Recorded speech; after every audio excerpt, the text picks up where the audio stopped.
வேதத்தை அறிந்து கொள்ள வேண்டும் என்று ஆவலோடு வந்திருக்கிறவங்களை கர்த்தர் வேதத்தின் ரகசியங்களை சொல்லித் தருகிறது மட்டுமல்ல, விசேஷித்த விதமாக ஆசீர்வதிப்பாராக. இன்றைக்கு வெளிப்படுத்தல் 15ஆம் அதிகாரம் முழுவதையும் நாம் தியானித்து விட போகிறோம். வெளிப்படுத்தின விசேஷத்திலே ரொம்ப சின்ன அதிகாரம் இதுதான். வெறும் 8 வசனங்கள் மட்டுமே இருக்கின்றன. வெளிப்படுத்தின விசேஷத்தில் 22 அதிகாரங்கள் உண்டு, 410 வசனங்கள் உண்டு. நீங்கள் தொடர்ந்து வாசித்தால் ஒரு 55 நிமிடத்துக்குள்ளாக இந்த 22 அதிகாரங்களையும் வாசித்து முடித்து விடலாம். 14ஆம் அதிகாரத்தை தொடர்ந்து 15ஆம் அதிகாரம் வருகிறது. 14ஆம் அதிகாரத்தில் ஒரு பெரிய அறுவடை குறித்து சொல்லி இருக்கிறது. ஆண்டவருடைய வார்த்தைகளை கீழ்ப்படியாமல் போன போது கடைசியாய் ஆண்டவருடைய கோபாக்கினையின் மதுவை குடித்து அந்த ஆலையில மிதிக்கப்படுகிற ஒரு நிலைமை வாசித்தோம், தியானித்தோம். இப்போ 15ஆம் அதிகாரத்தை நான் வேகமாக இந்த 8 வசனங்களையும் வாசிக்க விரும்புகிறேன்.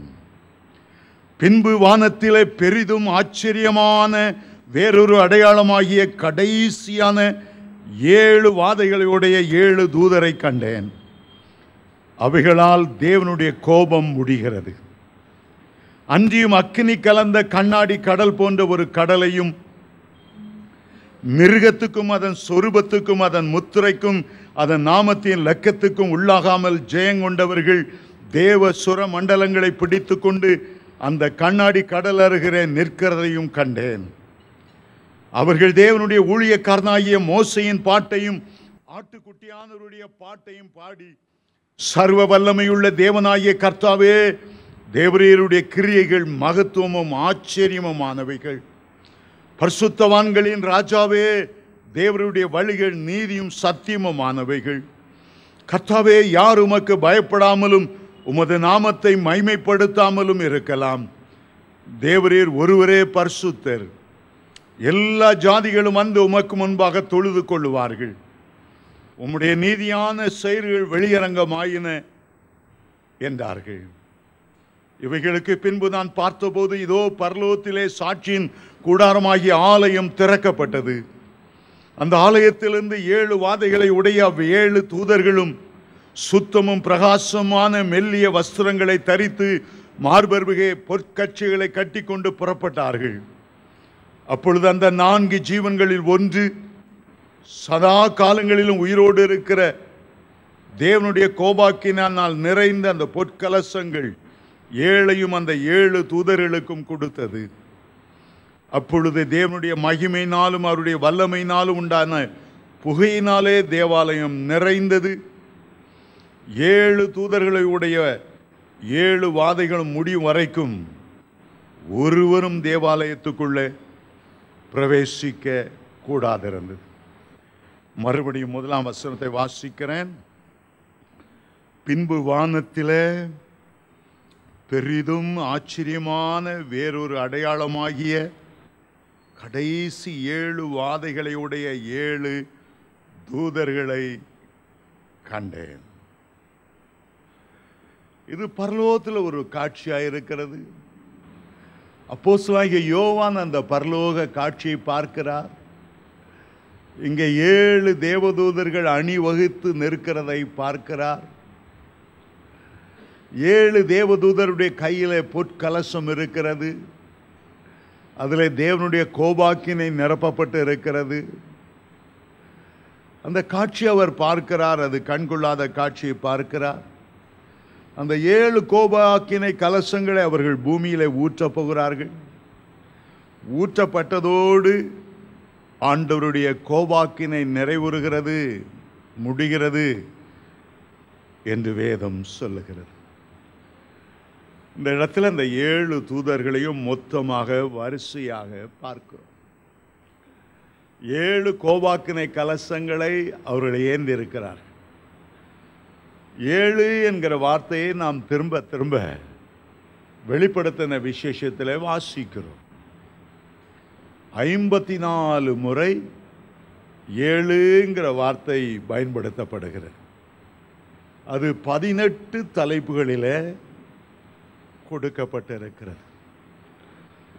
7 என்பது ஒரு பூரணத்தின் எண். 6ஆம் நாளிலே மனுஷனை சிருஷ்டித்தார். முதல் 6 நாட்களும் ஒவ்வொன்றை சிருஷ்டித்து 7ஆம் நாளிலே பூரணமாய் அவர் ஓய்ந்திருந்தார். இப்பொழுது உலகத்தில் 6000 ஆண்டுகளை நாம் தாண்டிவிட்டோம். அடுத்த 1000 வருஷம் தேவனோடு இளைப்பாறுகிற ஒரு வருஷமாய் இருக்கும்.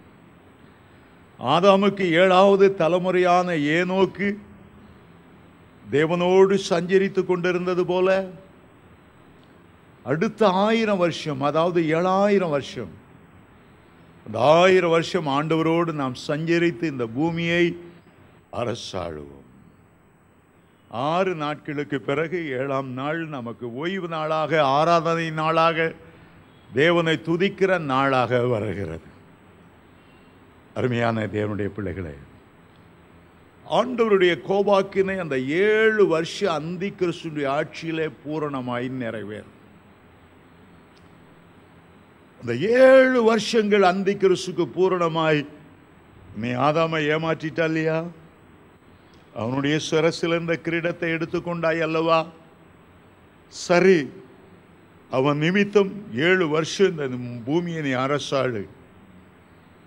அவன் அரசாளும் போது ஒரு பக்கம் அந்தி கிறிஸ்துவுடைய கொடுமை இருக்கும், அடுத்த பக்கம் தேவானுடைய கோபாக்கினை ஜனங்களை சந்திக்கும். வருகைக்கு ஆயத்தமில்லாத கிறிஸ்தவர்களையும், நாத்தியம் பேசின கடவுள் இல்லை என்றவர்களும், துன்மார்க்கமாய் வாழ்ந்த எல்லாரும் வருகையில கைவிடப்பட்டவர்களாய் அந்தி கிறிஸ்துவின் ஆட்சியிலே சிக்கிக் கொள்ளுவார்கள். அந்த 7 வருஷம் நாம் மத்திய ஆகாயத்திலே ஆட்டுக்குட்டியானவருடைய கல்யாண விருந்திலே பங்கு பெற்று கொண்டிருப்போம். அப்போது இந்த பூமியிலே அந்தி கிறிஸ்துவின் ஆட்சி நடைபெறும். 3 விதமான நியாய தீர்ப்புகள் அந்த 7 வருஷத்தில் வரும். முதலாவது 7 முத்திரைகள் உடைக்கப்பட உடைக்கப்பட உடைக்கப்பட பூமியில் அழிவுகள் ஏற்படும். அதற்கு பிறகு 7 தூதர்கள் எக்காலம் ஊதுவார்கள். அப்பொழுதும் இந்த பூமியிலே அழிவுகள் ஏற்பட்டு கொண்டே இருக்கும். கடைசியாக 7 தூதர்கள் கோபாக்கினை கலசங்களை ஊற்றுவார்கள். 3 முறை 7. முதல் 7 முத்திரை, 2வது 7 எக்காலம், 3வது 7 கோபாக்கினை கலசங்கள். இதுவரையிலும் நாமும் அந்த 7 முத்திரை உடைக்கும் போது என்ன நடந்தது பார்த்து விட்டோம். 7 தேவதூதர்கள் எக்காலம் ஊதின போது என்னென்ன உலகத்தை சம்பவித்தது பார்த்து விட்டோம். இனி 7 கோபாக்கினை கலசங்கள் ஊற்றப்படுவதை அடுத்த அதிகாரத்தில் 16ஆம் அதிகாரத்திலே நாம் வாசிக்க போகிறோம். அடுத்த வாரம் கர்த்தர் சித்தமானால் அந்த 16ஆம் அதிகாரத்துக்குள்ளே நாம் கடந்து செல்வோம். இந்த 15ஆம் அதிகாரம் 16ஆம் அதிகாரத்துக்கு ஒரு முன்னுரையை போல அமைந்திருக்கிறது. ஒரு முன்னுரையை போலவே அமைந்திருக்கிறது. இங்கே அப்போஸ்தலனாகிய யோவான் 7 தூதர்களையும் மொத்தமாக அவர் பார்க்கிறார். 7 பேரும் வரிசையா ஒரே மாதிரி ட்ரெஸ் போட்டிருக்காங்க. மார்பருகே பொற்கச்சை கட்டி இருக்கிறார்கள். மென்மையான வஸ்திரங்களை தரித்திருக்கிறார்கள். 7 பேர் கையிலும் கோபாக்கினை இருக்கிறது. முதல்லையே ஆண்டவர் 2ஆம் அதிகாரம் 3ஆம் அதிகாரத்தில் சொல்லிவிட்டார். அந்த 7 தூதர்களும் 7 சபையினுடைய தூதுவர்கள். 7 குத்துவிளக்குகள் போல 7 சபைகள் இருக்கின்றன. 7 அக்கினி தீபங்கள் எரிந்து கொண்டிருக்கின்றன. வெளிப்படுத்தல் 1:20 நீ கண்ட அந்த 7 நட்சத்திரங்களும் 7 தூதர்களாம், 7 குத்துவிளக்குகளும் 7 சபைகளாம் என்று எழுதப்பட்டிருந்தாலும் 7 தூதர்கள் அப்போது ஒன்றாக இல்லை. 8ஆம் அதிகாரம் 2ஆம் வசனம் 6ஆம் வசனத்துக்கு வரும்போது அந்த 7 தூதர்களையும் முதலிலே எக்காலங்களை பிடித்து நிற்கிற 7 தூதர்களும் வரிசையாய் நிற்கிறதை காண்கிறார். 6ஆம் வசனத்தில் அவர்கள் எக்காலங்களை ஊதுவதற்கு ஆயத்தப்படுகிறதை காண்கிறார். இரண்டாவது, அந்த 7 தூதர்களும் ஒன்றாய் நிற்கிறதை இந்த 15ஆம் அதிகாரத்தில் தான் வாசிக்கிறோம். 6ஆம் வசனத்திலும் அந்த 7 தூதர்கள் நிற்கிறார்கள். 7ஆம் வசனத்திலும் 8ஆம் வசனத்திலும் அந்த 7 தூதர்கள் மொத்தமாய் நிற்கிறதை பார்க்கிறோம். 16ஆம் அதிகாரத்தில் கூட முதல் வசனத்தில் அந்த 7 தூதர்கள் நிற்கிறார்கள். 17ஆம் அதிகாரம் முதல் வசனத்திலும் அந்த 7 தூதர்கள் ஒன்றாய் நிற்கிறார்கள். 21ஆம் அதிகாரம் 9ஆம் வசனத்திலும் அந்த 7 தூதர்களும் ஒன்றாய் நிற்கிறதை பார்க்கிறோம். மீண்டும் அந்த வசனத்தை வாசிக்கிறேன். பின்பு வானத்திலே பெரிதும் ஆச்சரியமுமான வேறொரு அடையாளம், வேறொரு அடையாளம். வேதம் முழுவதும் அடையாளங்களால் நிறைந்திருக்கின்றன. இயேசு பிறக்கும்போது கூட இதோ ஒரு அடையாளத்தை ஆண்டவர் காண்பித்து, ஒரு கன்னியை கற்பவதியாகி குமாரனை பெறுவாள். அது அடையாளம் என்று சொன்னார். பிள்ளைகளை முன்னணையிலே கடத்தியிருப்பதை காண்பீர்கள், அது ஒரு அடையாளம்.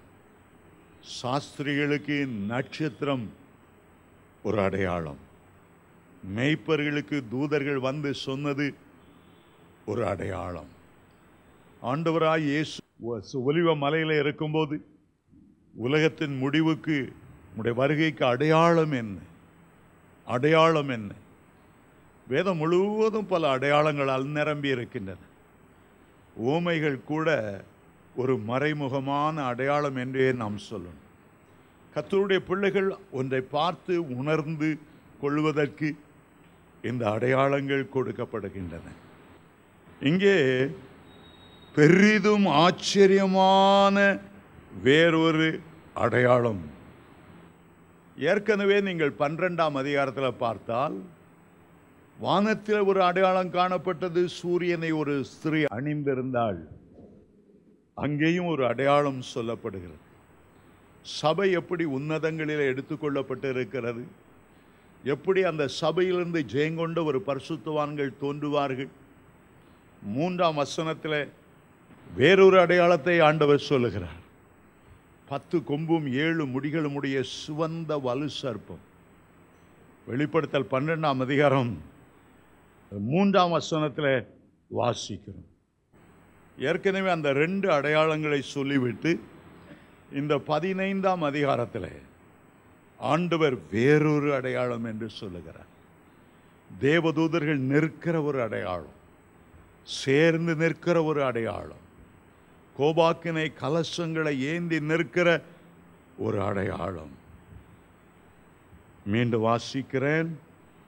பின்பு வானத்திலே பெரிதும் ஆச்சரியமான வேறொரு அடையாளமாகிய கடைசி 7 வாதைகளை உடைய 7 தூதர்களை கண்டேன். அவைகளினால் தேவனுடைய கோபம் முடிவடைகிறது. தேவனுடைய கோபம். மனுஷருடைய கோபங்கள் உண்டு, சாத்தானுடைய கோபம் உண்டு, தீய மனுஷருடைய கோபம் உண்டு.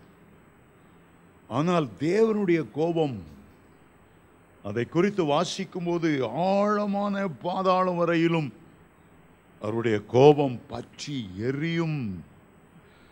கர்த்தருடைய கோபம் பற்றி எரியும். ஆண்டவருடைய கோபத்திலும் ஆட்டுக்குட்டியானவருடைய கோபம் என்று வாசிக்கிறோம். பிதாவாகிய தேவனுடைய கோபம் என்று வாசிக்கிறோம்.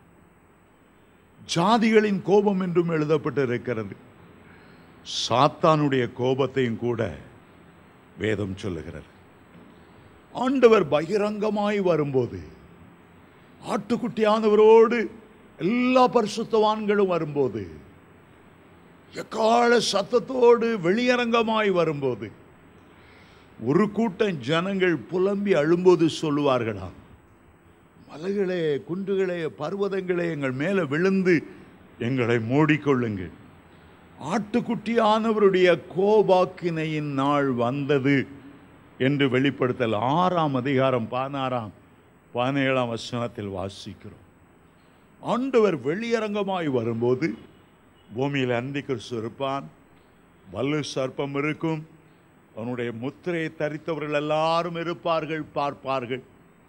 அந்தி கிறிஸ்துடைய ஆட்சியில் அவன் ஏற்படுத்தின ராஜாக்கள் இருப்பார்கள்.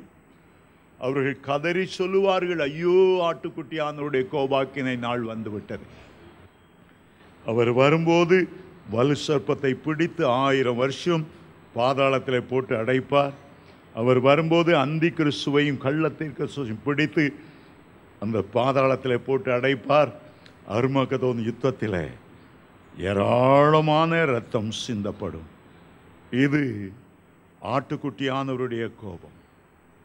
11ஆம் அதிகாரத்தில் வாசிக்கும் போது 18ஆம் வசனத்தில் ஜாதிகளுடைய கோபத்தை வாசிக்கிறோம். வெளிப்படுத்தல் 12ஆம் அதிகாரம் 12ஆம் வசனத்தில் சாத்தானுடைய கோபத்தை குறித்து எழுதியிருக்கிறது. சாத்தானுடைய கோபத்தை 12ஆம் வசனத்திலும் 17ஆம் வசனத்திலும் அவனுக்கு கொஞ்ச காலம் மாத்திரமே உண்டு என்று அவன் அறிந்து மிகுந்த கோபம் கண்டு ஜனங்கள் மத்தியில் இறங்கினபடினால் உங்களுக்கு ஆபத்து என்று சொல்ல கேட்டேன். சூரியனை அணிந்த ஸ்திரீ ஆண் குழந்தையை பெற்றவுடனே அந்த ஸ்திரீயின் மேல் அவனுக்கு கடும் கோபம் வந்தது என்று வேதம் சொல்லுகிறது. ஆண்டவராகிய பிதாவினுடைய கோபத்தை சொல்லும் போதெல்லாம் தேவ உக்கிரமாகிய கோபாக்கினை மதுவுள்ள ஆலை, மதுவுள்ள பாத்திரம், ஆண்டவருடைய கோபாக்கினை கலப்பில்லாமல் உக்கிர கோபம், அப்படியே கான்சென்ட்ரேட்டட் கோபம் என்று எழுதப்பட்டிருக்கிறது. எத்தனை பயங்கரமான காரியம், எத்தனை பயங்கரமான காரியம். ஆண்டவர் மிகுந்த அன்புள்ளவர் தான், மகா இரக்கம் உள்ளவர் தான், கிருபை நிறைந்தவர், நீடிய பொறுமையுள்ளவர், சாந்தமுள்ளவர் என்றெல்லாம் வேதம் சொல்லுகிறது. ஆண்டவருடைய ஒரு பகுதி. மறுபகுதியில் பாவின் மேல் நித்தமும் சினம் கொள்ளுகிற தேவன். மறுபக்கத்தில் அவர் நீதி உள்ள தேவன், நியாய தீர்ப்பை செய்கிற தேவன். குற்றவாளியை குற்றமற்றவனாய் விடாமல் தப்புவித்து போவதற்கு விடுவதில்லை. சில ஆண்டுகளுக்கு முன்பு சென்னையில் ஒரு வல்லமையான தீர்க்கதரிசி இருந்தார். அவர் பேர் கேசி வர்கீஸ் என்பது. ஒரு பிரசங்கத்தை நான் ரொம்ப கேட்டிருக்கிறேன். வந்தாருன்னா கண்ணெல்லாம் ஆழத்துக்குள்ளே இருக்கும், ஆனால் அதில் ஒரு அக்கினி இருக்கும். சாதாரணமாக யார்கிட்டையும் அவர் பேச மாட்டார். மணிக்கணக்காக ஜெபம் பண்ணிட்டே இருப்பார். 15 வயசுலேயே ஆண்டவர் அவரை தெரிந்து கொண்டு, உலகத்தார போல நீ வாழக்கூடாது, உனக்கு ஒரு விசேஷ தீர்க்கதரிசன அபிஷேகம் தருகிறேன். இந்த தீர்க்கதரிசன அபிஷேகத்தால் அவர் நிரப்பினார். அதனால் அவருக்கு இருந்த அவ்வளோ அபிஷேகம். குடும்பத்தில் கூட ஒருத்தரோட ஒருத்தர் சிரித்து பேச மாட்டார், எப்போ பார்த்தாலும் ஜெபிச்சுட்டே இருப்பார். 15 வயசில் பேர் சொல்லி கண்டிப்பாக என்னென்ன பாவம் இருக்கிற, என்னென்ன சபை சுத்திகரிக்கப்படணும், ஆட்கள் பேரை சொல்லி என்னைக்கு என்ன பாவம் செய்தால் என்ன. அதனால் அவர் சர்ச்சில் ஜனங்கள் வர்றதுக்கே பயப்படுவாங்க. எல்லா வண்ட வாழத்தையும் அவர் ஜெப நேரத்தில் ஒரு வல்லமையான ஜெப வீரர். அவருடைய தீர்க்க தரிசனத்தை நான் கேட்டிருக்கேன். எனக்கு ரொம்ப பிரயோஜனமான ஒரு தேவ மனிதன். ஒரு நாள் அவரை பார்க்க நிறையா சுமோ வேன்கள் வந்து நின்னது. அரசியல்வாதிகள் வந்தார்கள். அதில் ஒரு மந்திரி இறங்கி வந்தார். அவருடைய கையெல்லாம் இப்படி அடிக்கடி ஆடிக்கொண்டு இருந்தது. ஸோ அவரோட வந்த வட்ட செயலாளர்கள், மாவட்ட செயலாளர்கள் எல்லாம், ஐயா நீங்கள் தேவனுடைய தீர்க்கதரிசி என்றும் உங்கள் ஜெபத்தை கர்த்தர் கேட்பார் என்றும் சொன்னாங்க. இந்த மந்திரி ஐயாவுக்காக நீங்கள் ஜெபம் பண்ணணும். அவர் சரி உட்காருங்கன்னு சொல்லி ரூமுக்கு போனார். ரூமில் போய் ஆண்டவருடைய பாதத்தில் விழுந்தார். என்ன ஆண்டவரே சொல்லணும்? ஆண்டவர் ஒரு காட்சியை காண்பித்தார். ஒரு மனுஷனை சேர்ல கட்டி வைத்திருக்கிறது. அவனுடைய கண்களெல்லாம் கட்டியிருக்கிறார்கள். அவனுடைய கழுத்தை அறுப்பதற்காக ஒரு கொலையாளி பக்கத்தில் நின்று கொண்டிருக்கிறான். இந்த மந்திரி அவன் பயத்தால் அலறும்போது, நடுங்கும்போது போய் அவன் நடுங்காதபடி அவனை ஆவி சேர்த்து கட்டி கொண்டார். அவன் கை உதறுகிறது. அப்போதான் அவனுடைய கழுத்தை அறுத்தார்கள். நேரே அவனை பார்த்து சொன்னார், உலக இன்ஃப்ளூயன்ஸால நீ தண்டனைக்கு தப்புவித்து விட்டாய். ஆனால் உன்னை பரலோகம் மன்னிக்கவில்லை. பரலோகத்தின் நீதிமன்றம் உன்னை மன்னிக்கவில்லை. தேவனுடைய கோபாக்கினை உன்மேல இருக்கிறது. கிருபையின் தருணங்களை ஆண்டவர் உனக்கு கொடுத்திருக்கிறார். மனம் திரும்பு. மந்திரி ஓடிய போயிட்டார். வட்டங்கள் மாவட்டங்கள் கூடவே ஓடிய போயிடுச்சு. தேவனுடைய கோபாக்கினை குறித்து தான் சொல்லுவார்கள். அரசன் அன்று கேட்பான், ஆனால் தெய்வம் நின்று கேட்கும். சோதம் குமாராவு பாவம் மகா கொடியதாய் இருந்தபடியால் அன்புள்ள ஆண்டவர் 120 வருஷம் நோவாவை வைத்து பிரசங்கிக்க செய்தார். அவன் 120 வருஷம் பிரசங்கித்துக் கொண்டே தன்னுடைய பிள்ளைகளுக்கும் போதித்துக் கொண்டிருந்தான். மனைவி மருமக்கள் எல்லாருக்கும். இன்னொரு பக்கத்தில் பேழையை உண்டாக்கி கொண்டிருந்தான். கர்த்தருடைய வேலை வந்தது. இன்னும் நீ சுவிசேஷம் அறிவிக்க வேண்டாம், பேழைக்குள்ளே போ. கதவை ஆண்டவர் மூடிவிட்டார்.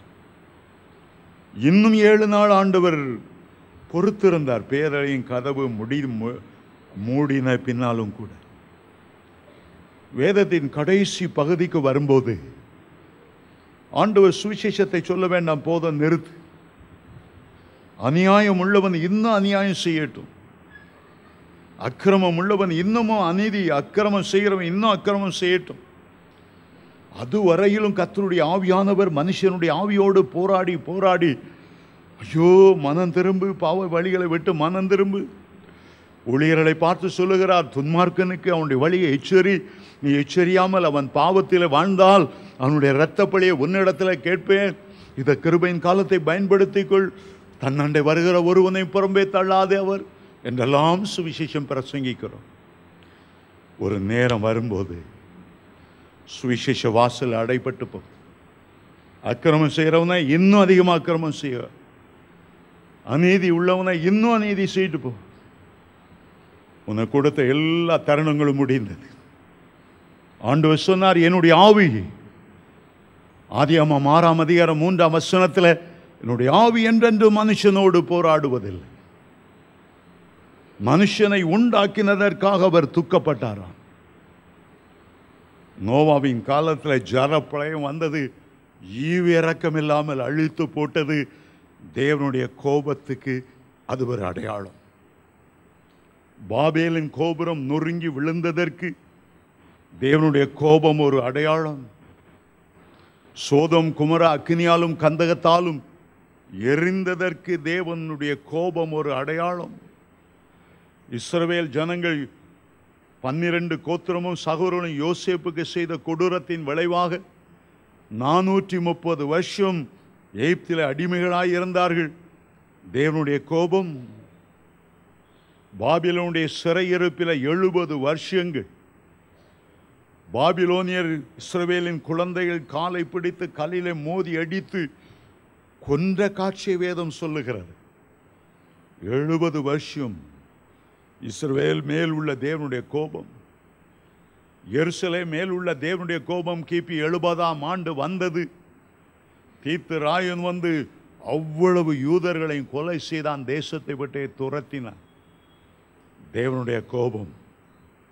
இஸ்ரவேல் ஜனங்கள் கிபி 70 உயிருக்கு தப்பி ஓடினவர்கள் அநாதைகளாய் பல தேசங்களை சுற்றி அலைந்தார்கள். இன்றைக்கும் அந்த தேசம் தேவத்தின் கோபாக்கினையால் நிரம்பி இருக்கிறது. தேவனுடைய கோபம் என்பது எவ்வளவு உண்மையானது, எவ்வளவு பயப்பட வேண்டியது. அந்த கோபாக்கினையின் விளைவுதான். சாதாரண ஒரு பெண்ணுடைய கோபாக்கினை பாருங்க. கண்ணகி மதுரையே எரிஞ்சு போச்சு. மதுரையே எரிஞ்சு போச்சு. ஒரு சாதாரண ஒரு பெண்ணுடைய கோபாக்குன்னு எரியுது. அமெரிக்காவில் போய் ஜப்பானியர் பேர்ல் ஹார்பரை போய் அட்டாக் பண்ணாங்கங்கிறனால ஜனாதிபதியுடைய கோபம் ஜப்பானில் உள்ள 2 நகரங்கள் நாகசாகி, ஹிரோஷிமா ரெண்டும் அப்படியே அணுகுண்டுகளால் அழிந்து போனது. மனுஷனுடைய கோபம் ஏதோ ஒன்றை செய்கிறது. ஆண்டவருடைய கோபம் எவ்வளவு பெரியது! ஏன் சுனாமிகள் திரும்ப திரும்ப வந்தது? சுனாமி வந்தபோதா நான் மதுரையில் கூட்டம் நடத்திட்டு இருந்தேன். அங்கே ஒரு ஆட்டோ பின்னால் எழுதியிருக்கிறான், ஏ கடவுளே உனக்கு இறுதி எச்சரிக்கை. மனுஷன் எழுதுறான். சுனாமி நடந்த அடுத்த நாள் மதுரையில் பார்க்குறேன், இவன் கடவுளுக்கு எச்சரிக்கை கொடுக்குறான். சுண்டக்கா பையன், இறைவா உனக்கு இறுதி எச்சரிக்கை. என்ன நாத்திகவாதிகள் சொல்றாங்க, கடவுளை மற, மனிதனை நினை. பெரியார் திடல்ல ஈவரா பெரியார் எழுதி போட்டிருக்கிறார், கடவுளை கற்பித்தவன் காட்டு மிராண்டி. சாம் ஜோத்ரே, இன்க்ளூடிங் சாம் ஜோத்ரே. கடவுளை சொல்லுகிறவன் முட்டாள், அது இதுலாம் அவருடைய சிலைக்கு கீழே. அங்கே தான் நம்ம நியூ இயர் சர்வீஸ் நடத்த போகிறோம். கடவுளுடைய கோபம் பற்றி எரியுமா எரியாதா? சங்கீதம் 2:12 சொல்லப்பட்டு இருக்கிறது, குமாரன் கோபம் கொள்ளாமலும் அவருடைய கோபம் பற்றி எரியாமலும் இருக்கும்படி அவரை முத்தம் செய்யுங்கள். கொஞ்ச காலத்தில் அவருடைய கோபம் பற்றி எரியும். அவரை அண்டிக் கொள்ளுகிறவர்கள் யாவரும் பாக்கியவான்கள் என்று வேதம் சொல்லுகிறது. அருமையான தேவனுடைய பிள்ளைகளே, கோபத்தின் வெளிப்பாடு. நம்ம 2ஆம் வசனத்துக்கு போயிடுவோம். என்ற எனக்கு 8 வசனத்தையும் முடிச்சே ஆகணும். அன்றியும் அக்கினி கலந்த கண்ணாடி கடல் போல ஒரு கடலையும், மிருகத்திற்கும் அதன் சொரூபத்திற்கும் முத்திரைக்கும் அதன் நாமத்தின் லக்கத்துக்கும் உள்ளாகாமல் ஜெயங்கொண்டவர்கள் தேவ சுரமண்டலங்களை பிடித்து கொண்டு அந்த கண்ணாடி கடல் அருகே நிற்கிறதையும் கண்டேன். பரலோகத்தில் ஒரு கடல் போல ஒரு இடம். பரலோகத்தில் கடல் கிடையாது, சமுத்திரம் அங்கே பரலோகத்தில் இல்லை என்று வேதம் தெளிவாய் சொல்லுகிறது. சமுத்திரம் என்பது அலைமோதுகிற துன்மார்க்கருக்கு ஒரு அடையாளம், அழுக்குகளையும் அருவருப்புகளையும் உள்வைத்து கொண்டிருக்கிறவற்றுக்கு ஒரு அடையாளம். ஆனால் கண்ணாடி கடல் போன்ற, பளிங்கு போன்ற, ஊடுருவி பார்க்கக்கூடிய, அப்படியே பளிங்கு மைல் கணக்கில் ஆண்டு வைத்திருக்கிற ஒரு கடல் போல இருக்கிறது. அப்படி 2 கடல்களை வேதம் நமக்கு சொல்லுகிறது. வெளிப்படுத்தல் 4ஆம் அதிகாரத்துக்கு வரும்போது 6ஆம் வசனத்தில் விதமாய் வாசிக்கிறோம், அந்த சிங்காசனத்துக்கு முன்பாக பளிங்குக்கு ஒப்பான கடல் இருந்தது. பளிங்குக்கு ஒப்பான ஒரு கடல் என்று சொல்லி இருக்கிறது. ஆனால் இந்த இடத்தில் உள்ள கடலை பற்றி சொல்லும்போது, அன்றியும் அக்கினி கலந்த கண்ணாடி கடல். இந்த கண்ணாடி கடல் என்பது இரத்த சாட்சிகள் வந்து சேரக்கூடிய ஒரு பெரிய இடம். அதில் தான் உங்களுக்கு வாசஸ்தலமே கொடுக்கப்படுகிறது. ஒன்று பளிங்கு போல இருக்கிற கண்ணாடி கடல், அடுத்தது அக்கினி கலந்த கண்ணாடி கடல். இரத்த சாட்சிகளை பெரும்பாலும் நான் 2 பகுதியாய் பிரிக்கலாம். ஒரு பகுதி ஆபேல் முதல் இரத்த சாட்சியாய் மரித்தது முதல் கிருபையின் காலம் முடிகிற வரையிலும் உள்ள இரத்த சாட்சிகள் பளிங்கு போன்ற கண்ணாடி கடல் அருகே வெளிப்படுத்தல் 4:6 வசனத்தில் சொன்னப்பட்ட அந்த இடத்துக்கு வருவார்கள்.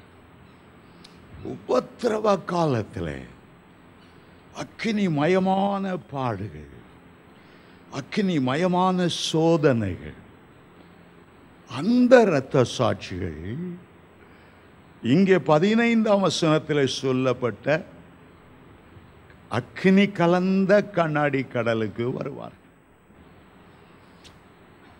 இந்த இடத்துக்கு இரத்த சாட்சிகளாய் மறிப்பது ரொம்ப கடினமான காரியம் அந்த கிறிஸ்துவுடைய ஆட்சியில்.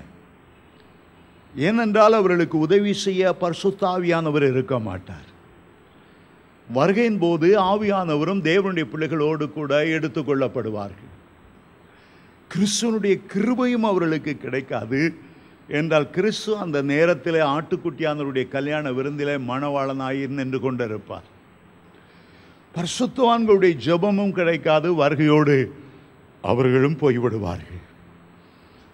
ஆகவே பரிசுத்த ஆவியானவர் இல்லாமல், ஆண்டவருடைய கிருபை இல்லாமல், ஜெப உதவி செய்யக்கூடிய ஊழியக்காரர்கள் பரிசுத்தவான்கள் இல்லாமல், மிருகமாகிய சத்துரு முழுபலத்தோடு இறங்கி இருக்கும்போது, வலு சர்ப்பமும் கள்ளத்தீர்க்கதரிசியும் அந்தி கிறிஸ்துவும் இருக்கும்போது அவனுடைய சித்திரவதை தாங்கக்கூடாமல் இருக்கும்.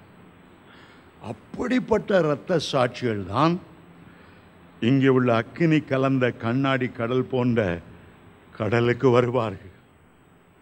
மிருகத்துக்கும் அதன் சொரூபத்துக்கும் அதன் முத்திரைக்கும் அதன் நாமத்தின் இலக்கங்களுக்கும் 4 காரியங்கள் அங்கே சொல்லப்பட்டிருக்கிறது. 1 மிருகத்தின் சொரூபத்திற்கும், 2வது அதன் முத்திரைக்கும், 3வது அதன் நாமத்தின் இலக்கத்துக்கும் உள்ளாகாமல் ஜெயங்கொண்டவர்கள். உலகத்தார் பார்வையில் அவங்க ஜெயங்கொண்டவர்கள் அல்ல. சாத்தான் அவர்களோட போராடி யுத்தம் செய்து அவர்களை கொல்லுவான். எளிதாய் கொல்ல மாட்டான். ஒவ்வொரு இன்ச்சா ஒவ்வொரு விரலா வெட்டி வெட்டி வெட்டி வெட்டி வெட்டி பல மாதங்கள் பாடுபடுத்தி கடைசியில் கொல்லுவான். உலகத்தார் பார்வையில் சாத்தான் ஜெயித்தது போல இருக்கும். இவங்களால ஒன்றும் எதிர்த்து செய்ய முடியாது. இப்போ ஆண்டவர் நம்ம கொடுத்திருக்கிற ஆவியின் வரங்கள் போல அந்த நேரத்தில் செயல்படுத்த முடியாது. இப்போ நம்ம சாத்தானை பார்த்து உன்னுடைய வல்லமையை கட்டுகிறோம், உன் செயல்கள் அர்த்தமாகி போவதாக, உன் மேல அக்கினியை தெளிக்கிறோம், சாத்தானை ஏற்று நிற்கிறோம். அந்த நேரம் ஒன்றும் செய்ய முடியாது. அந்த இரத்த சாட்சிகள் வெளிப்பார்வைக்கு தோல்வி அடைந்தவர்களைப் போல தோன்றுவார்கள். மிருகம்தான் ஜெயிக்கும். ஆனால் வேதம் சொல்லுகிறது ஜெயங்கொண்டவர்கள், ஆண்டவரை மறுதலியாமல் ஜெயங்கொண்டவர்கள், கர்த்தருடைய நாமத்துக்கு வைராக்கியமாய் நின்று ஜெயங்கொண்டவர்கள், ஆண்டவர் மேல் வைத்த விசுவாசத்தின் நிமித்தமும் அன்பின் நிமித்தமும் அவ்வளவு பாடுகளை சகித்தவர்கள். அவர்களை பரலோகம் கனம் பண்ணி சொல்லுகிறது, அவர்கள் ஜெயங்கொண்டவர்கள், அவர்கள் ஜெயங்கொண்டவர்கள். அவர்கள் என்ன செய்கிறார்களாம்? 2 வசனத்தை மீண்டும் வாசிக்கிறேன். அன்றியும் அக்கினி கலந்த கண்ணாடி கடல் போன்ற ஒரு கடலையும், மிருகத்தையும் அதன் சொரூபத்தையும் அதன் முத்திரையையும் அதன் நாமத்தின் லக்கத்துக்கும் உள்ளாகாமல் ஜெயங்கொண்டவர்கள். தேவ சுரமண்டலங்களை பிடித்து கொண்டு தேவனாய கர்த்தரால் அவர்களுக்கு பரிசாக கொடுக்கப்பட்ட கித்தார் போன்ற சுரமண்டலம். சுரமண்டலம் என்பதை வேதம் கிண்ணரம் என்று மொழிபெயர்த்திருக்கிறது. ஹார்ப், தாவீதினுடைய ஒரு விசேஷமான கீத வாக்கியம் சுரமண்டலம். இந்த வெளிப்படுத்தின விசேஷத்தில் அநேக பாடல்கள் இசைக்கருவிகள் வந்தாலும் சுரமண்டலம்ங்கிற ஒரே ஒரு இசைக்கருவியை குறித்து தான் இந்த வெளிப்படுத்தின விசேஷத்தில் 10 இடத்துல சுரமண்டலம் என்கிற வார்த்தை வருகிறது. சுரமண்டலங்களை கையிலே பிடித்து கொண்டு அந்த கண்ணாடி கடல் அருகே நெருக்கிறதையும் கண்டேன். அக்கினி கலந்த கண்ணாடி கடல், மிருகத்தின் முத்திரையை தரித்துக் கொள்ளாம். அருமையான தேவனுடைய பிள்ளைகளை, அந்தி கிறிஸ்து ஒரு மிருகம். அதே நேரத்தில் அந்தி கிறிஸ்து ஆவி என்று ஒன்று இருக்கிறது. அப்போஸ்தலனாகிய யோவான் 1 யோவான் 4ஆம் அதிகாரம் 1ஆம் வசனத்தில் வாசிச்சு பார்த்தா, அந்த காலத்தில் அந்தி கிறிஸ்துடைய ஆவி கிரியை செய்து, ஆனால் அந்தி கிறிஸ்து கிரியை செய்யலை. அந்தி கிறிஸ்து வெளிப்படுவதற்கு முன்பாகவே அந்தி கிறிஸ்துடைய ஆவி, ஹிட்லர் மேல ஒரு அந்தி கிறிஸ்துடைய ஆவி, நேபுகாத் நேச்சர் மேல ஒரு அந்தி கிறிஸ்துடைய ஆவி, நீரோ மன்னன் ஆதி திருச்சபையை துன்பப்படுத்தினான், அவன் மேல ஒரு அந்தி கிறிஸ்துடைய ஆவி சில மனிதரை ஆட்டுவித்தது. சில மனிதரை ஆட்டுவித்தது. ரஷ்யாவில் உள்ள ஸ்டாலின், இத்தாலியில் உள்ள முஸ்லோனி, கரிபால்டி, இவங்க மேலெல்லாம் ஒரு அந்தி கிறிஸ்துடைய ஆவி, கொடூரமான ஆவி. மனுஷருக்குள்ள அந்த ஆவி மிருகம் என்று அழைக்கப்படுகிற, சிலர் சொல்லுவாங்க, என்கிட்ட வாலாட்டாத, சாது மிரண்டா காடு கொள்ளாது, கோபம் வந்துச்சுன்னா மிருகம் ஆயிடுவேன். உங்களுக்குள்ளே ஒரு மிருகம் இருக்கு. சில மிருக ஆவி இச்சைகளை தூண்டுகிறது. உங்களுக்குள்ளே இருக்கிற சில ஆவிகள் கோப வைராக்கியத்தை தூண்டுகிறது, கடினமான இருதயத்தை தூண்டுகிறது.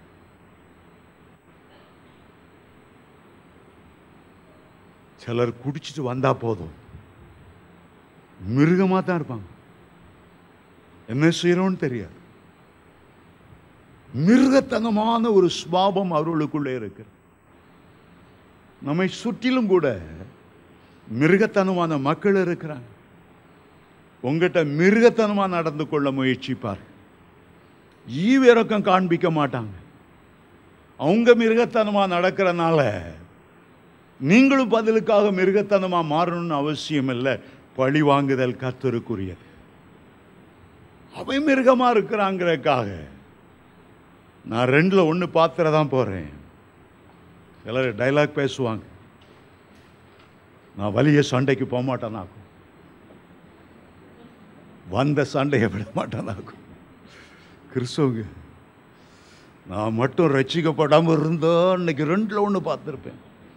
நீ ரட்சிக்கப்பட்டதே நீ பட்டிருக்கியாங்கிறதே சந்தேகம்தான். மிருகத்தனமான எண்ணம்.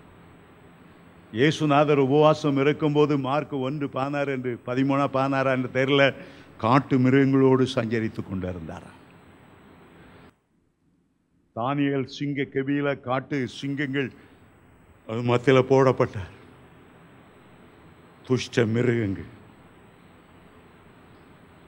அருமையான தேவனுடைய பிள்ளைகளே, 3ஆம் வசனத்துக்கு ஓடிடுவோம். மீண்டும் 2ஆம் வசனத்தை வாசித்து விட்டு நான் போகிறேன், புரிந்து கொள்ள உதவியா இருக்கும். அக்கினி கலந்த கண்ணாடி கடல் போன்ற ஒரு கடலையும் மிருகத்துக்கும் அதன் சொரூபத்துக்கும் அதன் முத்திரைக்கும் அதன் நாமத்தின் இலக்கங்களுக்கும் உள்ளாகாமல் ஜெயங்கொண்டவர்கள் சுர மண்டலங்களை பிடித்து கொண்டு அந்த கண்ணாடி கடல் அருகே என்ன கண்டேன். 3ஆம் வசனமும் 4ஆம் வசனமும் சேர்த்து தியானிப்போம். அவர்கள் தேவனுடைய ஊழியக்காரனாகிய மோசேயின் பாட்டையும் ஆட்டுக்குட்டியானவருடைய பாட்டையும் பாடி. மோசேயின் பாட்டு என்பது பழைய ஏற்பாட்டை குறிக்கிறது. ஆட்டுக்குட்டியானவருடைய பாட்டு என்பது புதிய ஏற்பாட்டை குறிக்கிறது.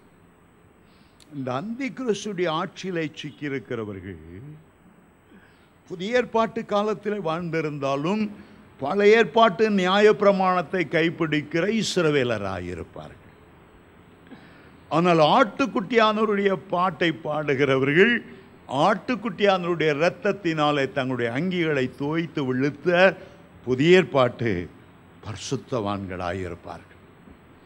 இங்கே 2 பாடல்களை குறித்து வேதம் நமக்கு சொல்லுகிறது. அவர்கள் பாடின பாடு பெர்க்மேன்ஸ் எழுதின பாட்டு இல்லை. அவங்க பாடுற பாட்டு சிபிஎம் பாட்டோ அல்லது வேற எந்த எழுதின பாட்டு இல்லை. மோசேயின் பாட்டு என்று வேதம் சொல்லுகிறது. மோசே எப்போது அவர்களெல்லாம் பாட ஆரம்பித்தார்கள்? சிவந்த சமுத்திரத்தின் கரையிலே பார்வோனையும் அவனுடைய சேனைகளையும் ஆண்டவர் சிவந்த சமுத்திரத்தில் தள்ளி போட்ட கண்டு தங்களுக்காக யுத்தம் செய்த ஆண்டவரை, பார்வோனுடைய கைக்கு தங்களை நீங்களாக்கி மீட்டவரை, பின்தொடர்ந்த அவனுடைய இராணுவத்தை அழித்தவரை, ஒரு பெரிய ஃபுட்பால் மேட்சில் முதல் பரிசு எடுத்து ஒரு நடனம் அந்த ஃபுட்பால் டீமெல்லாம் பாடி பரலோகத்தில் ஒரு பெரிய பாட்டு இந்த இரத்த சாட்சிகள் மோசே பாட்டை பாடுகிறார். அப்போ அந்த இரத்த சாட்சிகள் கூட்டத்தில் 2 கூட்டத்தார் இருக்கிறார். இஸ்ரவேலர் என்ற கூட்டத்தார் இருக்கிறார். புதிய ஏற்பாட்டில் இருந்து கிருபையின் காலத்தில் கைவிடப்பட்டு அந்த நேரத்தில் ஆண்டவருடைய அன்பை எண்ணி அழுது தங்களை ஒப்பு கொடுத்து இரத்த சாட்சியாக மறித்த இந்த 2 கூட்டமும் இருக்கிறது.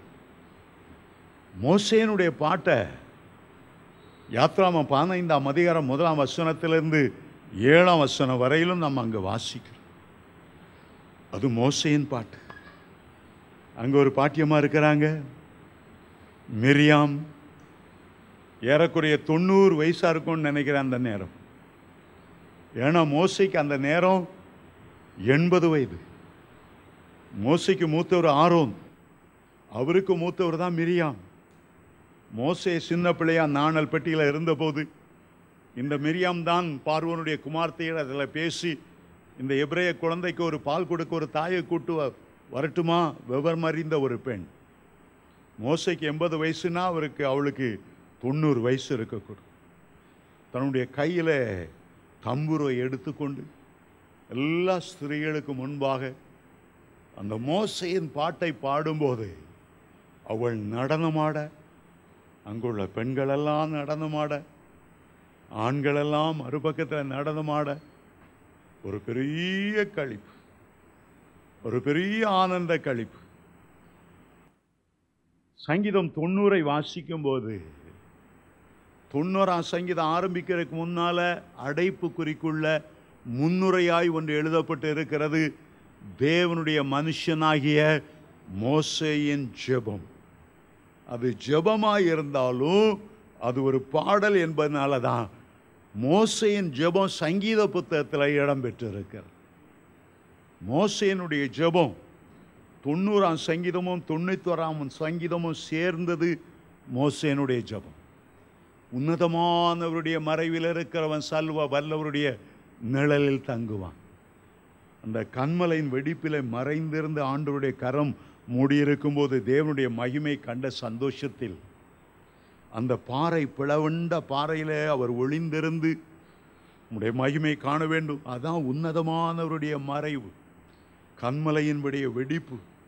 அதான் சர்வ வல்லவருடைய நிழல் அவருடைய கையின் நிழலால் மூடியிருக்கும் போது அவன் அந்த பாட்டை தான் நம்ம பாடுறோம். உன்னதமானவரின். இதெல்லாம் மோசேயினுடைய பாட்டு, இதெல்லாம் மோசேயினுடைய பாட்டு. அருமையான தேவனுடைய பிள்ளைகளே, மோசேயினுடைய பாட்டுக்கு முக்கியமான ரகசியம், கர்த்தர் எங்களுக்காக யுத்தம் செய்தார், கர்த்தர் எங்களுக்காக யாவையும் செய்து முடிக்கிறார். அந்த சந்தோஷத்தில் அவருடைய பாடி துதித்தார்.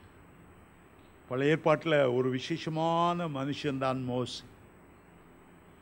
5 ஆகமங்களை எழுதினவர் தான் மோசே.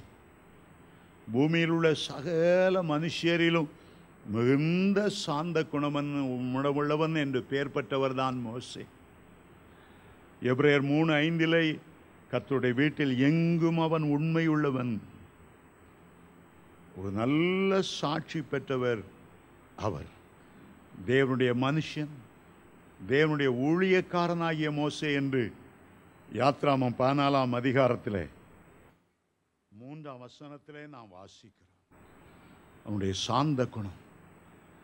எண்ணாகமம் 12ஆம் அதிகாரத்தில் ஆண்டவர் பல சொப்பனங்கள் காண்கிறவர்கள் தீர்க்கதரிசிகள் எல்லாம் சொல்லிவிட்டு, ஒருவன் தீர்க்கதரிசியாய் இருந்தால் அவனுக்கு நான் சொப்பனத்தில் தோன்றி தரிசனத்தில் அவனோடு பேசுவேன் என்று எண்ணாகமம் 12:6 சொல்லிவிட்டு மோசே பற்றி சாட்சி கொடுத்தார்.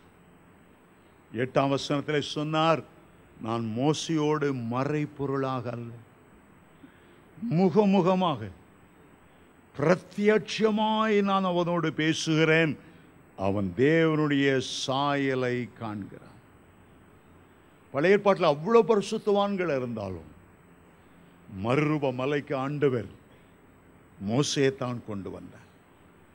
மோசே எவ்வளவு முக்கியமானவர். அருமையான தேவனுடைய பிள்ளைகளே, பரலோகத்தில் 1,44,000 பேர் முத்திரையிடப்பட்டதை வெளிப்படுத்தல் 7ஆம் அதிகாரத்தை காண்கிறோம். 12 கோத்திரங்களையாய் மோசே ஆசீர்வதித்தார்.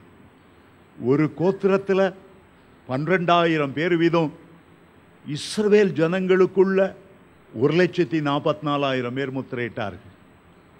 ஆனால் வெளிப்படுத்தல் 14ஆம் அதிகாரம் வரும்போது ஆட்டுக்குட்டியானவர் எங்கே பின் சென்றாலும் அவரை பின் சென்ற 12 அப்போஸ்தலர், 12 சீஷர்கள் ஆட்டுக்குட்டியானவரோடு 1,44,000 பேர், மோசையோடு கூட 1,44,000 பேர் நியாயப்பிரமாண காலத்தில் உள்ளவர்கள், 12 இஸ்ரவேலின் கோத்திரத்தில் உள்ளவர்கள்.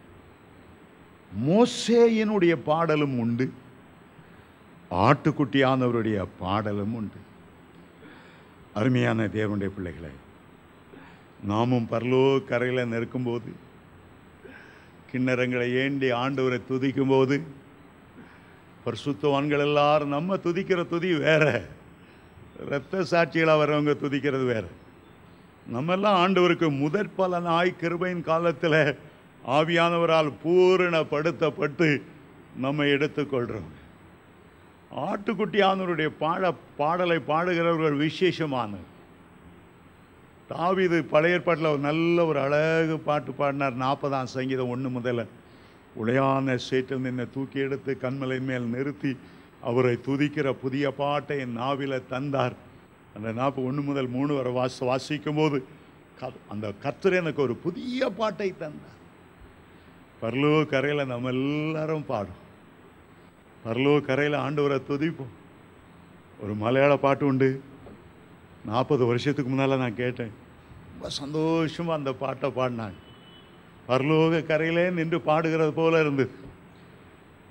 தூத சங்கமாகவே என்னை எதிரேல்குவான், சதா சன்னத்தராய் நின்னிடுமே, சுப்ரவஸ்திரதாரியாய் എൻ്റെ പ്രിയന്റെ മുൻപിൽ ഹല്ലേലൂയ പാടിടും ഞാൻ, സുബ്രവസ്ത്രധാരിയായി എൻ്റെ പ്രിയന്റെ മുൻപിൽ ഹല്ലേലൂയ പാടിടും ഞാൻ, தாதன் பேர்க்காய் சேவை செய்ததார் நாதனே என்னை மானிக்குவானாய், தாதன் பேர்க்காய் சேவை செய்ததார் தாதன் என்னை மானிக்குவானாய், தருமாரோரோ வெகுமானங்கள் கிரீடமாய் விளங்கிடுமே, தருமாரோரோ வெகுமானங்கள் விளங்கிடும் கிரீடங்களாய், தூத சங்கமாகவே என்னை எதிரேல்குவான், சதா சன்னத்தராய் நின்னிடுமே, സുബ്രവസ്ത്രധാരിയാ എൻ്റെ പ്രിയന്റെ മുൻപിൽ ഹല്ലേലൂയ പാടിടും ഞാൻ, സുബ്രവസ്ത്രധാരിയാ എൻ്റെ പ്രിയന്റെ മുൻപിൽ ഹല്ലേലൂയ പാടിടും ഞാൻ. மீண்டும் 3ஆம் 4ஆம் வசனங்களை வாசிக்கிறேன்.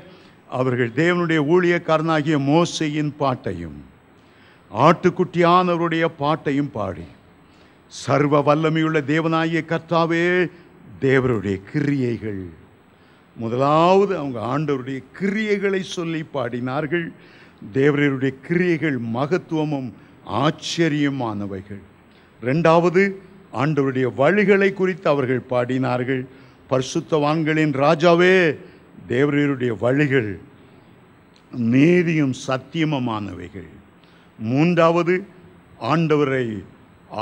ஆண்டவருடைய பரிசுத்தத்தை பற்றி பாடினார்கள்.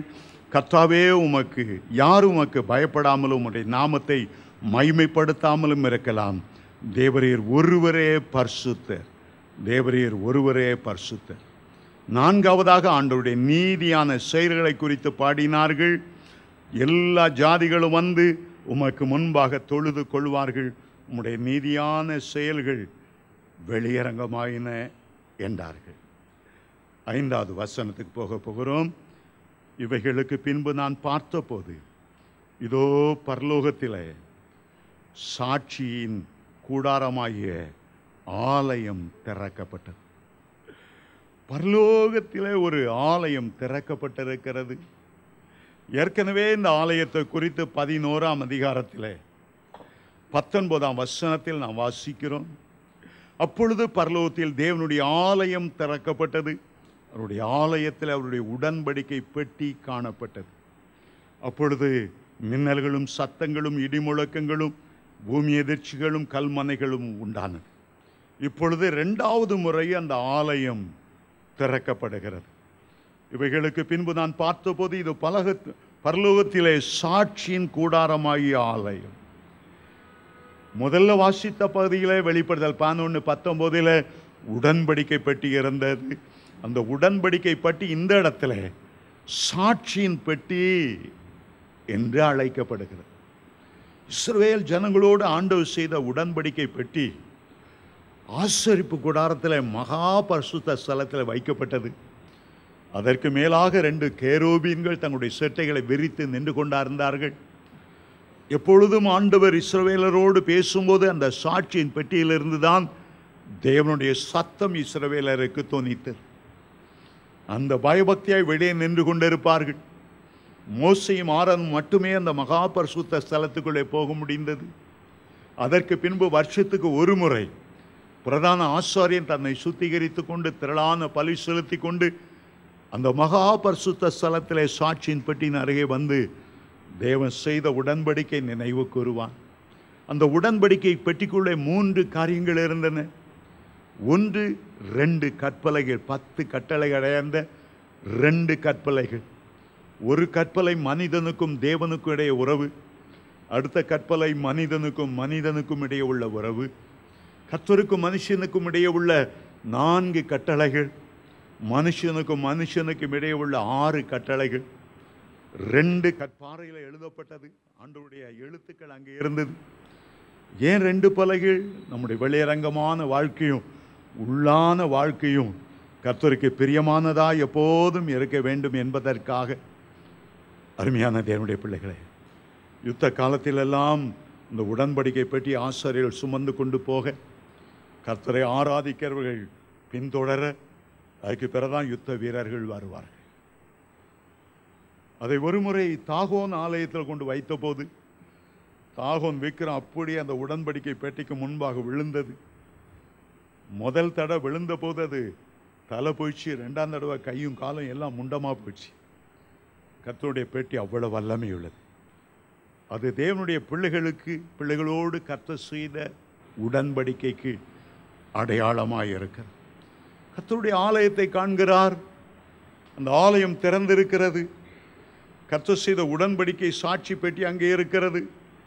6ஆம் வசனத்துக்கு போகிறோம். 5ஆம் வசனத்திலிருந்து வாசிக்கிறேன். இவைகளுக்கு பிறகு நான் பார்த்தபோது இதோ பரலோகத்திலே சாட்சியின் கூடாரமாகிய ஆலயம் திறக்கப்பட்டது.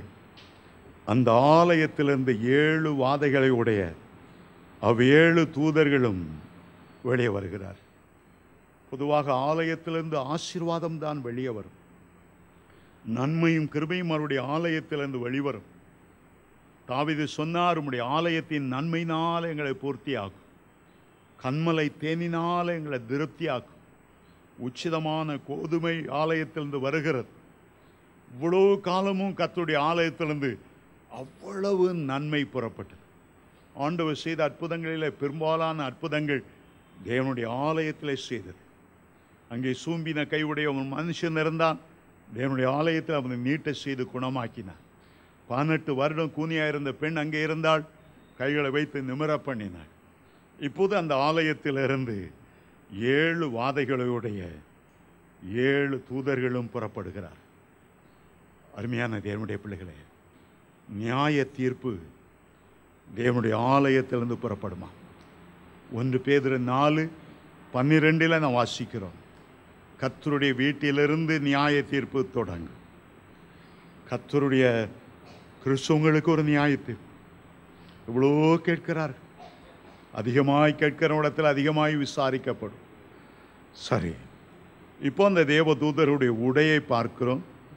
அந்த ஆலயத்திலிருந்து 7 வாதைகளுடைய 7 தூதர்களும் சுத்தமும் பிரகாசமான மெல்லிய வஸ்திரம் தரித்து, ஒரு ஆசாரியனுடைய வஸ்திரம், ஒரு ஆசாரியனுடைய வஸ்திரம். இயேசுவினுடைய வஸ்திரம் என்ன? ஏசாயா 11:5 சொல்லுகிறது, நீதி அவருக்கு அரைக்கட்டும், சத்தியம் அவருக்கு இடை கச்சையுமாயிருக்கும். ஒளியை வஸ்திரமாய் தரித்திருக்கிறார், மகிமை மகத்துவம் உள்ளவராய் இருக்கிறார். அவரை வெளிப்படுத்தல் 1ஆம் அதிகாரத்தில் உயிர்த்தெழுந்த இயேசுவை யோவான் பார்த்தபோது 7 குத்துவிளக்குகளின் மத்தியில் நிலை அங்கி தரித்து பொற்கட்சியை கட்டி உலாவுகிற தேவகுமாரனை கண்டேன் என்று எழுதுகிறார். ஆண்டவருக்கும் அதுதான். மணவாட்டியுடைய ட்ரெஸ் என்ன? வெளிப்படுத்தல் 19ஆம் அதிகாரம் 7ஆம் வசனத்தில் மெல்லிய வஸ்திரம், சுத்தமும் பிரகாசமான மெல்லிய வஸ்திரம் அவள் தரித்து கொள்ளும்படி கொடுக்கப்பட்டது. அது பரிசுத்தவான்களுடைய நீதி. அதைத்தான் இந்த தேவ தூதர்களும் ஒரு பக்கம் பொற்கட்சி கட்டி இருக்கிறார்கள், சுத்தமும் பிரகாசமான வெண் வஸ்திரம் தரித்திருக்கிறார்கள். 7ஆம் வசனத்துக்கு போகிறேன். அப்பொழுது அந்த 4 ஜீவன்களில் ஒன்று சதா காலமுங்களின் உயிரோடு இருக்கிற தேவனுடைய கோபாக்கினால் நிறைந்த பொற்கலசங்களை 7ஐயும் அந்த 7 தூதர்களுக்கு கொடுத்தது. 4 ஜீவன்களை குறித்து நான் வாசிக்கிறேன். ஏற்கனவே 4ஆம் அதிகாரத்தில் அந்த 4 ஜீவன்கள், சிங்கம் போன்ற தோற்ற முகமுடைய ஒரு ஜீவன், காளை போன்ற முகமுடைய ஒரு ஜீவன், கழுகு போன்ற முகமுடைய ஜீவன், மனுஷ முகமுடைய 4 ஜீவன்கள். இதுவரை வேதத்தில் வாசிக்கிற இடங்களிலெல்லாம் எப்போதும் அவர்களை ஆராதிக்கிறவர்களாகத்தான் கண்டு. ஆனால் இந்த இடத்திலே ஆராதனை செய்து கொண்டிருந்த அவர்கள் ஆண்டவருக்கு கீழ்ப்படிந்து அவருடைய நீதியும் நியாயத்தையும் செலுத்தும் போது கோபாக்கினை கலசங்களை எடுத்து அந்த தூதருடைய கையில கொடுக்கிறார். சாதாரணமாக அந்த கலசத்தில் பரிசுத்தவான்களுடைய ஜெபங்கள் தூப வர்க்கமாய் தேவனுக்கு முன்பாக ஏறெடுக்கப்பட்டது என்றுதான் வெளிப்படுத்தல் 4ஆம் அதிகாரத்தில் வாசித்தோம். சங்கீதக்காரன் கூட 141ஆம் சங்கீதத்தில் என்னுடைய கையெடுப்பு உமக்கு முன்பாக தூபமாக விண்ணப்பமாக வரட்டும். இப்போ அந்த கலசம் முதல்ல பரிசுத்தவான்களுடைய துதியால நிரம்பி இருந்தது, தூப வர்க்கத்தால் நிரம்பி இருந்தது. இப்போ ஆண்டவரை துதிக்க ஒருவரும் இல்லை, எல்லாம் பரலோகத்து போயிட்டாங்க. பூமியிலிருந்து விண்ணப்பம் ஒன்றும் ஏறெடுக்கப்படலை. எம்டிஆர்னு அந்த கலசத்தில் தேவனுடைய கோபாக்கினையை ஆண்டவர் நிரப்புகிறார். அந்த 7 தூதருடைய கைகளில் கொடுக்கிறார். அப்பொழுது அந்த 4 ஜீவன்களில் ஒன்று சதா காலங்களிலும் உயிரோடு இருக்கிற தேவனுடைய கோபாக்கினையால் நிறைந்த பொற்கலசங்கள் 7ஐயும் அந்த 7 தூதர்களுக்கு கொடுத்தன. அப்பொழுது மகிமையினாலும் அவருடைய வல்லமையினாலும் உண்டான புகையினால் தேவாலயம் நிறைந்தது. ஒரு புகை மண்டலம் தேவாலயத்தை நிரப்பித்து, எப்பொழுது ஆசரிப்பு கூடாரத்தை மோசே தேவனுடைய வார்த்தையின்படியே செய்து நிறைவேற்றினாரோ தேவனுடைய மகிமை அந்த ஆலயத்தை மூடினது என்று யாத்ராமம் 40ஆம் அதிகாரம் 34ஆம் வசனத்திலிருந்து வாசிக்கிறோம். தேவனுடைய மகிமை மூடினது. சாலமோன் தேவாலயத்தை கட்டி பிரதிஷ்டை செய்தபோது மேகங்கள் வந்து இறங்கினது. அருமையான தேவனுடைய பிள்ளைகளை, முடிவாக சங்கீதம் 2:12 நான் திருப்பவும் நான் உங்களுக்கு சொல்ல விரும்புகிறேன். குமாரன் கோபம் கொள்ளாமலும் நீங்கள் வழியிலே அழியாமலும் இருக்கும்படி அவரை முத்தம் செய்யுங்கள். கொஞ்ச காலத்தில் அவருடைய கோபம் பற்றி எறியும். அவரை அண்டிக் கொண்டவர்கள் யாவரும் பாக்கியவான்கள். எழுந்து நிற்போம். கர்த்தர் சித்தமானால் அடுத்த செவ்வாய்க்கிழமை இந்த 16ஆம் அதிகாரத்துக்குள்ளே போக போகிறோம். அதில் 21 வசனங்கள் இருக்கின்றன.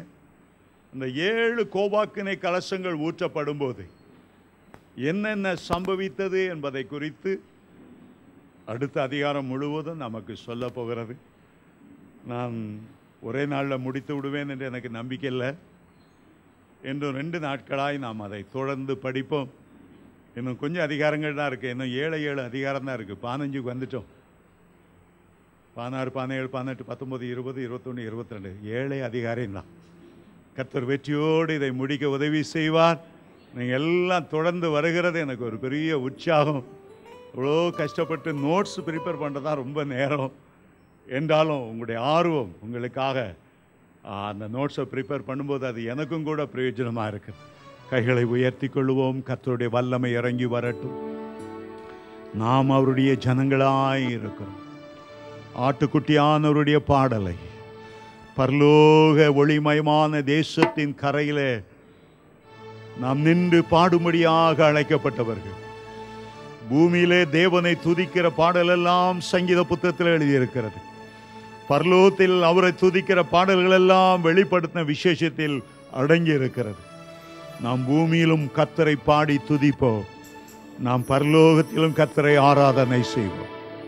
பூமியிலே விசுவாசிகளுடைய கை கோர்த்து பாடுவோம். பரலோகத்திலே தேவதூதருடைய கைகளை கோர்த்து நாம் பாடி மகிழ்வோம். அது ஒளிமயமான தேசம். அது ராக்காலம் இல்லாத தேசம். தேவனுடைய மகிமையினால் நிரம்பி இருக்கிற தேசம். ஆட்டுக்குட்டியானவரே அதற்கு ஆலயமாய் இருக்கிறார் என்று வேதம் சொல்லுகிறது. அந்த பெரிய பாக்கியத்துக்காக கர்த்தர் நம்மை அழைத்திருக்கிறார். கடைசி நிமிட நேரங்களில் இருக்கிறோம். கர்த்தருடைய வருகை சமீபமாய் இருக்கிறது. பூரணமாக்கப்பட்ட பரிசுத்தவான்களாய் அவருக்கு எதிர்கொண்டு போவோம். ராஜாதி ராஜாவை பார்க்கும்போது எத்தனை மகிழ்ச்சி. நமக்காக முள்முடி கிரீடம் சூட்டப்பட்டவருடைய தலையில பொற்கிரீடம் தரித்து நாம் மகிழ்வோம். அவருடைய ஒவ்வொரு காயங்களாக நாம் முத்தம் செய்வோம்.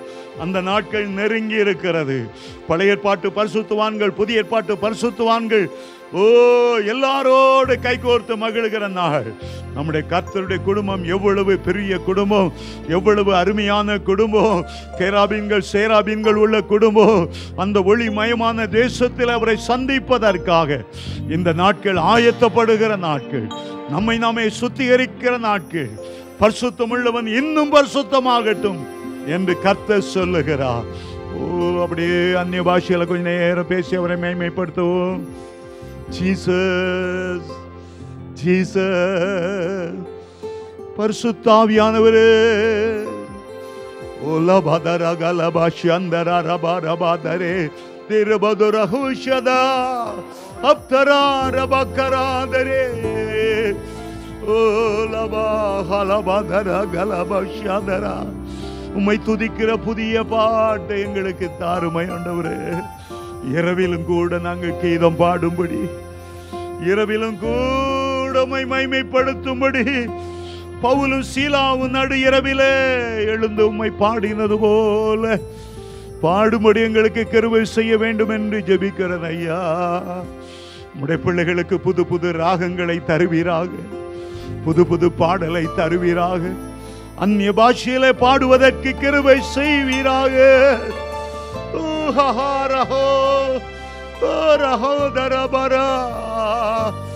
ஜீசஸ் உம்மை துதிக்கிறோம், உம்மை சோத்தரிக்கிறோம், உம்மை மகிமைப்படுத்துகிறோம், மகிமைப்படுத்துகிறோம். We love you dear Lord. உம்மை நேசிக்கிறோம் ஆண்டவரே. முழு இருதயத்தோடு உம்மை நேசிக்கிறோம், முழு ஆத்துமாவோடு உம்மை நேசிக்கிறோம், முழு பலத்தோடு உம்மை நேசிக்கிறோம். எல்லாரும் சேர்ந்து சொல்லுவோம். என் ஆத்துமாவே கர்த்தரை ஸ்தோத்திரி, என் முழு உள்ளமே அவருடைய பரிசுத்த நாமத்தை.